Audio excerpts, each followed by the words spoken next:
Hello students, how are you? Welcome to my new educational channel, The English Solution by UK. আমরা গ্রামারটাকে এখানে basic এবং simple ওয়েতে শিখছি।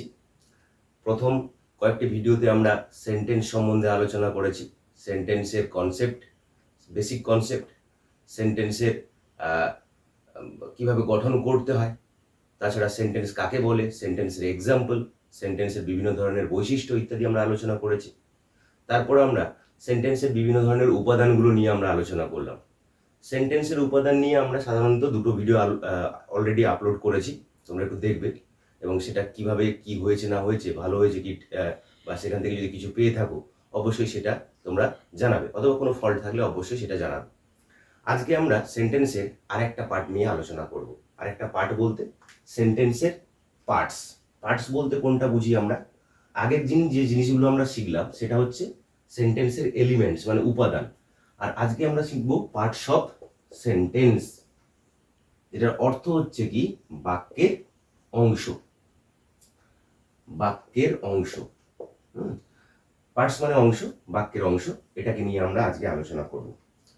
বাক্যের অংশ আলোচনা করতে গিয়ে আমরা এলিমেন্টসগুলো বা উপাদানগুলোর সঙ্গে মিলিয়ে ফেলবো না বা গুলিয়ে দেবো না।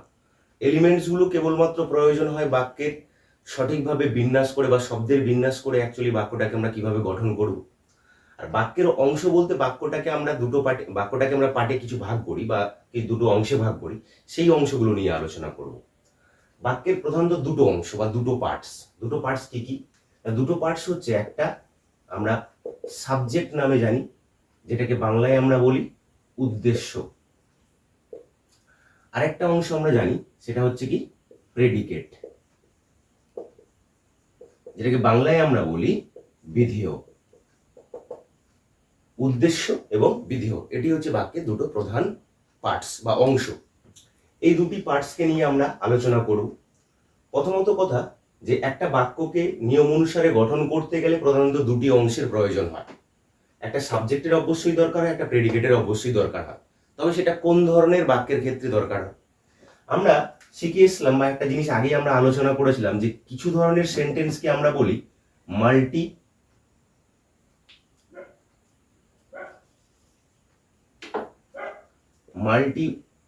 ওয়ার্ডেড সেন্টেন্স, মানে যেটাকে আমরা বলি বহু পদ বিশিষ্ট বাক্য। এই ধরনের বাক্যের মধ্যেই কিন্তু আমরা কেবলমাত্র সাবজেক্ট এবং প্রেডিকেট পাবো।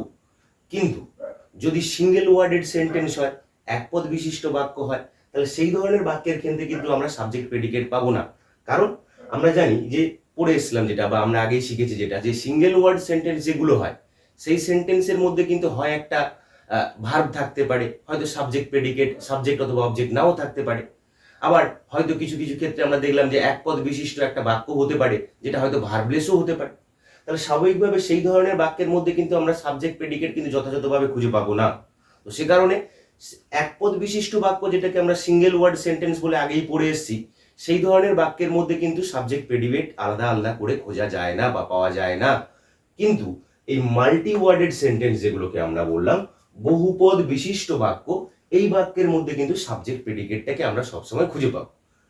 যাই হোক, এবার আমরা এই সাবজেক্ট প্রেডিকেটটাকে একটা একটা করে ঠিকভাবে আমরা একের পর এক উদাহরণ দিয়ে ভালো করে ডিটেলসে বুঝি।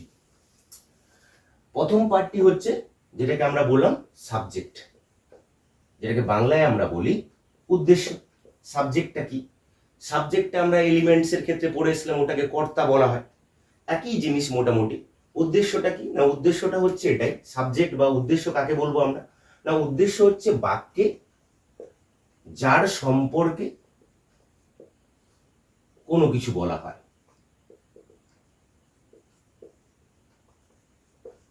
অর্থাৎ বাক্যে যার সম্পর্কে কোনো কিছু বলা হয় বলতে সেটাকে আমরা সাবজেক্ট বলছি। তাহলে সাবজেক্টের মধ্যে যার সম্পর্কে বলতে মানে সাবজেক্টের পার্টে আমাদের কি কি ব্যবহার করতে পারি সেটা আমাদের জেনে নেওয়া দরকার। যে বাক্যের সাবজেক্টের পার্টে হয় নাউন বসতে পারে, না হলে প্রোনাউন বসতে পারে, না হলে কিছু কিছু ক্ষেত্রে আমরা অ্যাডজেক্টিভও আমরা ইউজ করতে পারি সাবজেক্ট পার্টে বা উদ্দেশ্য অংশে। আমরা একটা উদাহরণ দিই, উদাহরণ দিলে জিনিসটা ভালো করে বুঝবো। যেমন ধরো লিখলাম Ram goes to school, Ram স্কুলে যায়। এটা একটা কমপ্লিট সেন্টেন্স। এই সেন্টেন্সের মধ্যে আমরা আগের দিন পড়েছিলাম, যদি এলিমেন্টস গুলোকে দেখি তাহলে আপাতপক্ষে দেখতে পাবো যে এই পার্টটাকে আমরা প্রথম সাবজেক্ট বলেছিলাম এলিমেন্টস এর ক্ষেত্রে, গোজটা ভার্ব, হ্যাঁ, আর বাকি যে পার্টটা সেই পার্টটাকে কখনো আমরা বললাম যে অবজেক্ট পার্ট হতে পারে, সেটা কমপ্লিমেন্ট হতে পারে, সেটা অ্যাডভার্বিয়ালস হতে পারে। কিন্তু এখানে তো আমরা সেই এলিমেন্টস গুলো পড়ছি না, সেই এলিমেন্টস গুলো নিয়েই আমাদের অ্যাকচুয়ালি বাক্যের দুটো অংশ বা বাক্যের দুটো পার্ট গঠিত হয়। অ্যাকচুয়ালি সাবজেক্ট যে পার্টটা সেটা সাবজেক্ট, মানে সেটা আপাতপক্ষে ওই ক্ষেত্রে কর্তা, এক্ষেত্রে এখানে উদ্দেশ্য।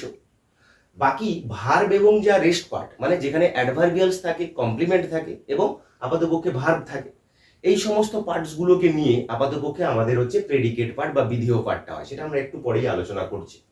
প্রথম অংশটা আমরা একটু বুঝে নিই। সাবজেক্টে এখানে কি ব্যবহার করা হয়েছে না রাম ব্যবহার করা হয়েছে। রামের সম্পর্কে বলা হয়েছে সে রাম স্কুলে যায়। কে স্কুলে যায় না আপাতপক্ষে রাম স্কুলে যায়। তাহলে রামটা হচ্ছে রামের সম্পর্কে এই বাক্যের মধ্যে বলা, তাহলে স্বাভাবিকভাবে রাম হচ্ছে এই বাক্যের মধ্যে উদ্দেশ্য বা সাবজেক্ট, তাই না?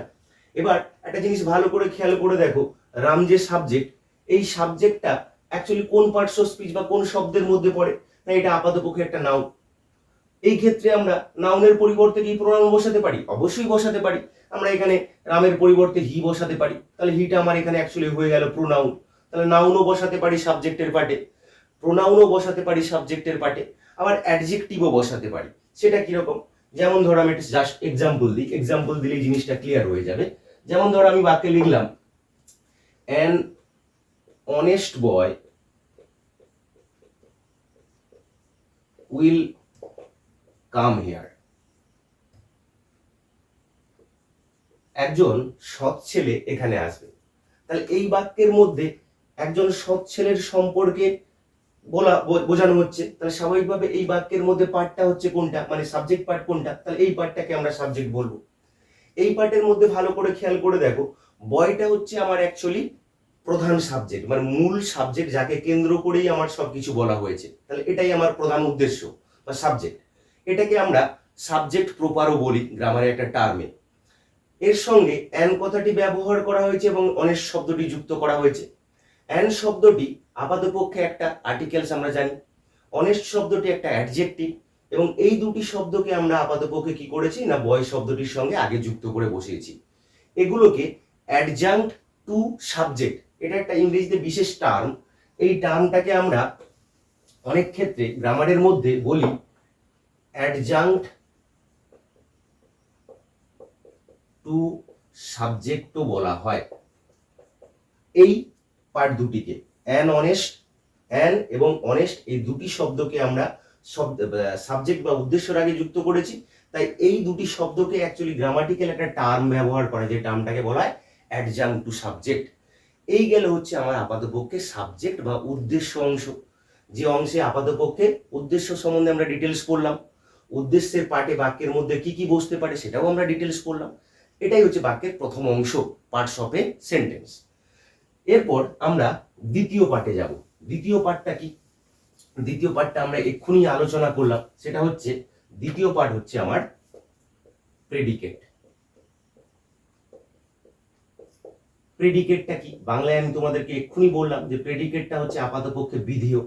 বিধেয় জিনিসটা কি না, বিধেয়টা হচ্ছে আপাতপক্ষে বাক্যে উদ্দেশ্য সম্পর্কে, মানে উদ্দেশ্য বলতে আমরা এক্ষুনি যেটা পড়ে এলাম সাবজেক্ট, উদ্দেশ্য সম্পর্কে যা কিছু বলা হয়, উদ্দেশ্য সম্পর্কে যা কিছু বলা হয়, উদ্দেশ্য সম্পর্কে আমরা এখানে যা কিছু বলবো তাকে আমরা ইংরেজিতে কি বলবো? প্রেডিকেট বা বিধেয় বলবো।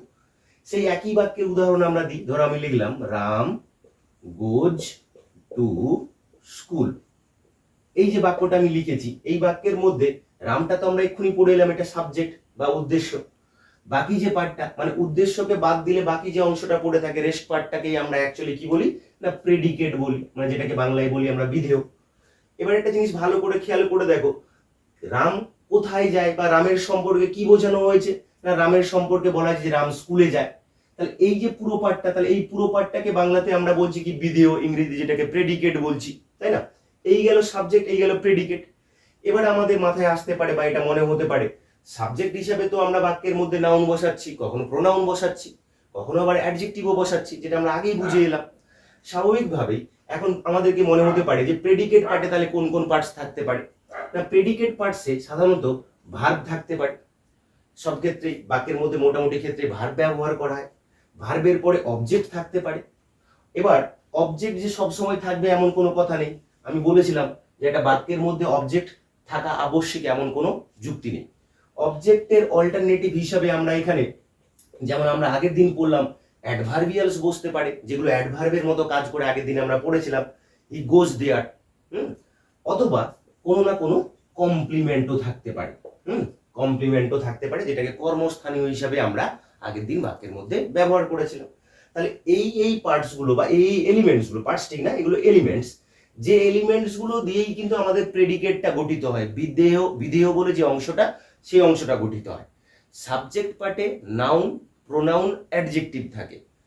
প্রেডিকেট বা বিধেয় অংশে তাহলে কি থাকবে? ভার্ব থাকবে, তার সঙ্গে অবজেক্ট থাকবে, তার অল্টারনেটিভ হিসেবে অবজেক্ট থাকতেও পারে, নাও থাকতে পারে, তার জন্য আমি অবলিক দিয়েছি। অবজেক্টের অল্টারনেটিভ হিসাবে হয়তো অ্যাডভার্বিয়ালস থাকতে পারে, আবার হয়তো কমপ্লিমেন্ট থাকতে পারে, আবার হয়তো এমনও বাক্য হতে পারে যে সবগুলি হয়তো সাবজেক্টের সঙ্গে একই বাক্যের মধ্যে থাকতে পারে। তো এই গেল আপাতপক্ষে আমার প্রেডিকেট পার্ট। প্রেডিকেট পার্টের মধ্যে এই জিনিসগুলো থাকে। যাই হোক, এই গেল সাবজেক্ট এবং প্রেডিকেট। এবার এই প্রসঙ্গে একটা জিনিস ভাবার আছে, যে সেটা হচ্ছে এটাই, যে গ্রামাটিক্যালি মানে ব্যাকরণগত নিয়ম অনুসারে যে একটা বাক্যের মধ্যে তো আমরা পড়লাম সাবজেক্ট প্রেডিকেট থাকা জরুরি। তো সাবজেক্ট প্রেডিকেট না থাকলে একটা বাক্য সম্পূর্ণভাবে গঠন করা যায় না। এবার আমাদের মনের মধ্যে হয়তো প্রশ্ন হতে পারে যে বাক্যের সাবজেক্টটা স্যার সবসময় কি আমরা তার এই সাবজেক্টটাকে সবসময় বাক্যের শুরুতে ব্যবহার করব, প্রেডিকেটটাকে সবসময় সাবজেক্টের পরে ব্যবহার করব? না, এরকম কোনো নিশ্চয়তা নেই। আমরা গ্রামাটিক্যাল নিয়ম অনুযায়ী বা নিয়ম অনুসারে, গ্রামারের যে নিয়ম, সেই নিয়ম অনুসারে অ্যাকচুয়ালি প্রথমে সাবজেক্ট বসে, তারপরে আমরা প্রেডিকেট বসাই, বা প্রেডিকেট বসানোর নিয়ম আছে। কিন্তু এটা সব বাক্যের ক্ষেত্রেই কিন্তু যুক্তিসঙ্গত নয়, যে এমন কোনো নিশ্চয়তা বা এমন কোনো যে স্ট্রিক্ট নিয়ম যে আপাতপক্ষে সাবজেক্টের পরেই প্রেডিকেট বসবে, এমন কোনো নিশ্চয়তা নেই। তাহলে আমি এটাই বলতে চাইছি যে কিছু কিছু বাক্যের ক্ষেত্রে এটা একটা ব্যতিক্রম বা এক্সেপশন। ব্যতিক্রমটা কি না, কিছু কিছু বাক্যের ক্ষেত্রে এমনও হতে পারে যে প্রেডিকেট যে পার্টটা আমরা জানি, সেই প্রেডিকেটের সম্পূর্ণ পার্টটা অথবা প্রেডিকেটের কিছুটা অংশ সাবজেক্টের আগেও কিন্তু বসতে পারে। ঠিক আছে, যেমন একটা এক্সাম্পল দিই, এক্সাম্পল দিলে জিনিসটা আমাদের কাছে সম্পূর্ণভাবে ক্লিয়ার হয়ে যাবে। সাপোজ ধরো আমি বললাম দোজ মেমোরেবল ডেজ আর গন। কথাটার অর্থ হচ্ছে ওই সমস্ত স্মরণীয় দিনগুলি অতিবাহিত হয়ে গেছে বা চলে গেছে। স্বাভাবিকভাবে এই বাক্যের মধ্যে দোজ মেমোরেবল ডেজ কথাটা সাবজেক্ট পার্ট, যেটাকে উদ্দেশ্য বলছি আমরা। ভার্ব, এইটুকু ভার্ব আছে, এটা পুরোটাই ভার্বের পার্ট। তো এই পার্টটা সম্পূর্ণভাবে হচ্ছে আমার অ্যাকচুয়ালি প্রেডিকেট পার্ট। স্বাভাবিকভাবে বাক্যের নিয়ম অনুসারে যে নিয়মটা, সেই নিয়মটাই ফলো করেছে, যে সাবজেক্ট আছে, সাবজেক্টের পরে অ্যাকচুয়ালি প্রেডিকেট ব্যবহার করা আছে। কিন্তু এই বাক্যটাকে আমি আবার ঘুরে লিখছি, দেখো সেটা হচ্ছে এরকম, যে গন আর দোজ মেমোরেবল ডেজ। এখানে ভালো করে জিনিসটা খেয়াল করে দেখো, যে গন আর এই পার্টটাকে আমরা এক্ষুনি এখানে প্রেডিকেট হিসেবে ব্যবহার করেছিলাম। তাহলে স্বাভাবিকভাবে এটা কি তাহলে অ্যাকচুয়ালি সাবজেক্ট বাক্যের প্রথমে বসেছে বলে? নিশ্চয়ই না, এটা একটা প্রেডিকেট পার্ট, বিধেয় পার্ট। এখানে সাবজেক্টটা কোথায় বসেছে? না, এখানে সাবজেক্টটা শেষে বসেছে, মানে প্রেডিকেটের পরে সাবজেক্টটাকে ব্যবহার করা হয়েছে। এবার আমাদের মাথায় আসতে পারে যে স্যার এটা কেন হয়, বা এটা কি, কেন আমরা অ্যাকচুয়ালি প্রেডিকেটটাকে প্রথমে বসালাম, সাবজেক্টটাকে পরে বসালাম? না, এটা হওয়ার কারণ হচ্ছে কিছু কিছু বাক্যের ক্ষেত্রে প্রেডিকেটের মধ্য দিয়ে তুলনামূলকভাবে অনেক বেশি জোর প্রকাশ করা হয়, স্ট্রেস দেওয়া হয়। যে ক্ষেত্রে প্রেডিকেটের উপর বেশি জোর পড়বে, সেক্ষেত্রে প্রেডিকেটটাকে আপাতপক্ষে সাবজেক্টের আগে আমরা ব্যবহার করব। সেই কারণে এখানে প্রেডিকেটটা সাবজেক্টের আগে বসেছে। এটা ব্যতিক্রম নিয়ম বাক্য গঠনের ক্ষেত্রে। এই গেল আমাদের সাবজেক্ট প্রেডিকেটের পার্ট। একটা বাক্যের প্রধানত দুটো অংশ হয়, আমরা পড়লাম সাবজেক্ট, একটা প্রেডিকেট। সাবজেক্টটা উদ্দেশ্য, প্রেডিকেটটাকে বিধেয় বলা হয়। সাবজেক্ট হচ্ছে বাক্যের যার সম্পর্কে আমরা কিছু বলছি, বিধেয় হচ্ছে উদ্দেশ্য সম্পর্কে যা কিছু বলা হয় সেটাই আমার প্রেডিকেট। সাবজেক্ট পার্টে আমরা পড়লাম কি না, সাবজেক্ট পার্টে নাউন থাকতে পারে, প্রোনাউন থাকতে পারে, অ্যাডজেক্টিভ থাকতে পারে। প্রেডিকেট পার্টে আমরা কি পড়লাম, ভার্ব থাকতে পারে, ভার্বের সাথে সাথে কমপ্লিমেন্ট, অ্যাডভার্বিয়ালস এবং হ্যাঁ কিছু কিছু ক্ষেত্রে আবার কিছু মডিফায়ার্সও ব্যবহার করা হয় হ্যাঁ প্রেডিকেট পার্টে। এবং তারপরে আমরা পড়লাম যে অ্যাকচুয়ালি সাবজেক্ট প্রেডিকেট বাক্যের মধ্যে কোন কোন স্থানে বসিয়ে আমরা বাক্যটাকে গঠন করি। এক ক্ষেত্রে আমরা পড়লাম যে বাক্যের নিয়ম এটাই বোঝায় যে সাবজেক্টের পরে প্রেডিকেটটাই বসাতে হয়, কিন্তু ব্যতিক্রম নিয়ম আমরা শিখলাম যে আপাতপক্ষে কখনো কখনো কিন্তু প্রেডিকেটটাও কিন্তু সাবজেক্টের আগে আমরা ব্যবহার করতে পারি তখনই যদি প্রেডিকেটের মধ্যে তুলনামূলকভাবে বেশি জোর পড়ে দেন সাবজেক্টের তুলনায়। আশা করি ভিডিওটা সবার কাছে নিশ্চয়ই ক্লিয়ার হয়েছে। শেষে একটা আপিল, যদি ভিডিওগুলোর থেকে কোনো কিছু সঠিক মিনিমাম শিক্ষা পেয়ে থাকো বা মিনিমাম কিছু বুঝতে পেরে থাকো তাহলে অবশ্যই আমার চ্যানেলটাকে সাবস্ক্রাইব করবে এবং ভিডিওগুলোকে লাইক করো এবং শেয়ার করো বন্ধুদের মাধ্যমে। এবং এইভাবেই আমরা গ্রামারের বেসিক সিরিজগুলোকে একদমই সিম্পল সহজ সরল পদ্ধতিতে তোমাদের সামনে তুলে ধরার চেষ্টা করব। তোমাদের সহায়তা আমাকে ভিডিও করতে অনুপ্রাণিত করবে এই আশা করি। Thank you for watching this video.